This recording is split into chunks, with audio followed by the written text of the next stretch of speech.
Hello! Ho, ho, ho. Welcome back to Evil Genius Props. I am Mike, your Evil Genius for today.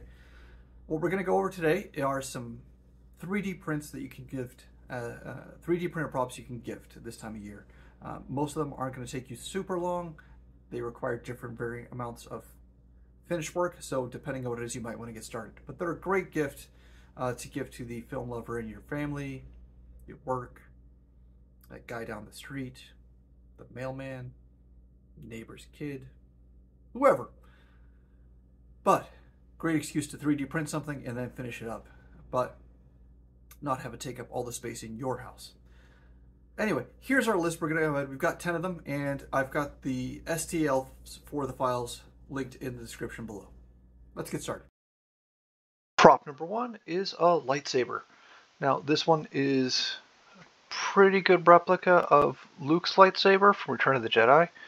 And this is one of the more detailed ones. You can tell as it comes in multiple files. And it is a full-scale replica.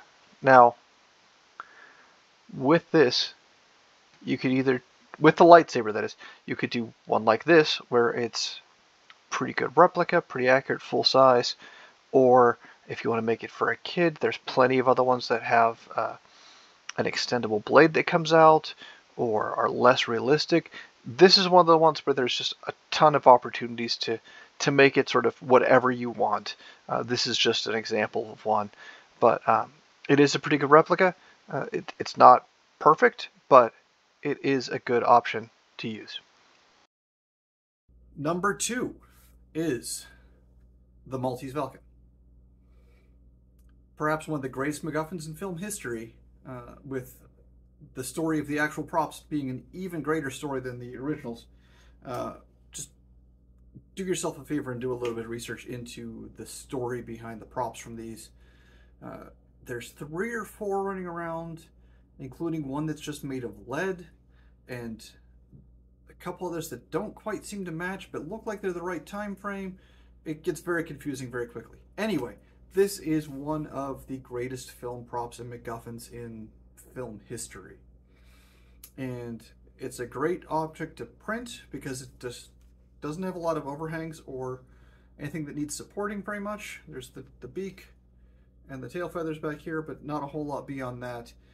It prints really nicely, and the model includes a gap in the middle that you can fill with weight to give it some more weight, because the original is supposed to be made of gold and bejeweled, so it should be really heavy.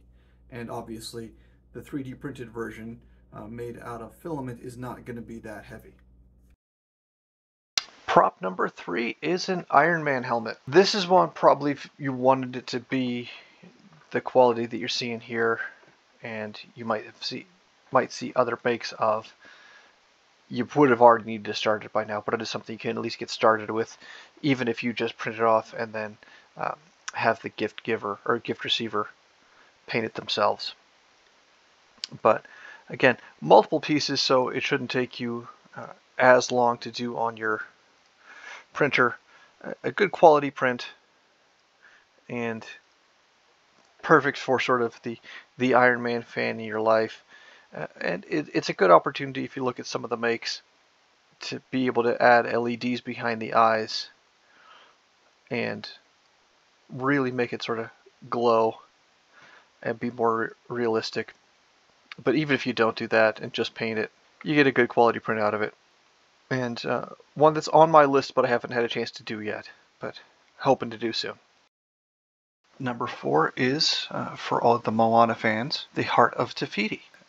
This is one that would be a little easy to print, quick print, great if you're running short on time.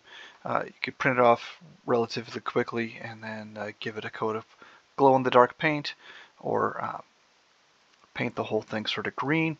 As you can see, prints out really well. This would be a good one to use glow-in-the-dark filament on if you have it. But nice one for maybe a stocking stuffer, or to use as sort of cosplay. But whatever you want to do with it, this is a nice print, and a good one for the Moana fans that you know, or even Tiki fans. And if they don't necessarily want the Heart of Teiti itself, or they want something that's maybe a little more play interactive, there is also this one, which is the Play-Doh mold for the Heart of Teiti. So they can make their own out of whatever Play-Doh they want. Great little idea. Really appreciative that this one exists. And again, be a great one to give to any Moana fan or anybody that maybe would want to play with one of these. Number 5 on the list is the Cup of a Carpenter. This is one of the better ones I find to print from Indiana Jones, because the original has this sort of layer line look to it already. So it's really easy to make a good replica of this. The key with this one is how to actually get the paint finish right. And it's one of those things where it's easy to sort of screw it up and get them in the wrong order. The way you want to do the paint on this is you want to do a red, because the cup is supposed to be made out of terracotta. So it would be a terracotta, so you want to do a red. Then you want to do the white underneath it, sort of a bone color almost. That's what would have held the gold leaf on. And then do on the outside, where it was less protected, bits and pieces of gold, and then on the inside, where it was more protected, more of that gold leaf. I just use liquid leaf to do this, and I'm really happy with the results. And keep this setting up there. This is probably one of the quicker ones you could do. Print off the two. This one is 2 different pieces and glued together. It's, I think, designed for a smaller printer than I have, but that works out fine. And then it's just the paint after that. You don't even need to do a whole lot of priming or sanding to smooth it out, because again, the original has sort of this layer line look to it almost. At number 6 is a Harry Potter wand or Harry Potter wands. This particular link is a collection of basically all of the known wands from Harry Potter. It is 34 separate files, and as you can see, there are a ton of people who've made these. And it's a great little print to print off. Shouldn't take too long. None of these are particularly big or complicated, and be a good stocking stuffer for whatever Harry Potter fan you might have. On top of that, it would be easy enough to mod some of these files, I'm sure, to be able to put in an LED and a battery pack through it to make the tips light up. Number 7 is a Proton Pack.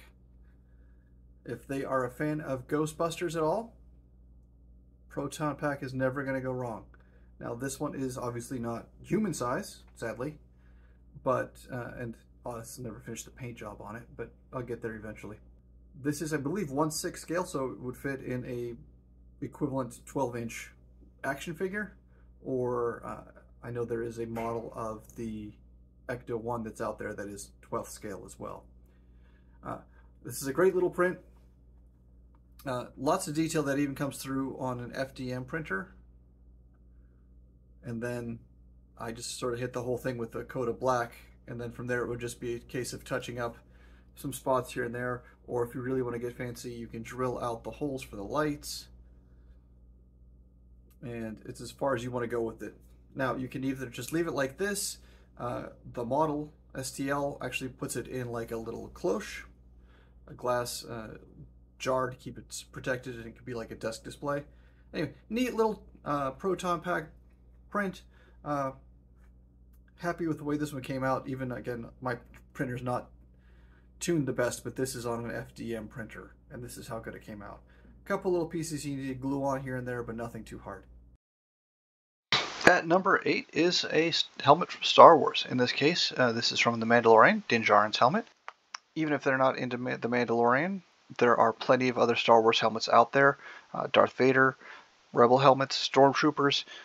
Even if you wanted to do a different Mandalorian helmet other than this particular one, plenty of opportunity to go off and use this as a basis and do your own design. As you can see sort of here, there's lots of opportunities to do this and sort of make it your own. One of the things I like about this particular file set is it's available in different sizes. So if you have room and want to try to print the whole thing off at once, there is that as an option. If you want to break it into 2 pieces so it's not so tall, you can do that. Or if you don't want to spend 3 days printing it all at once, you can do it in 8 separate pieces. Great opportunity. Nice helmet file as well. And you could even print it off at a smaller scale. And if you're really tuned in, you can get some great results. The challenge with this one's going to be, of course, getting that metallic finish on a 3D print.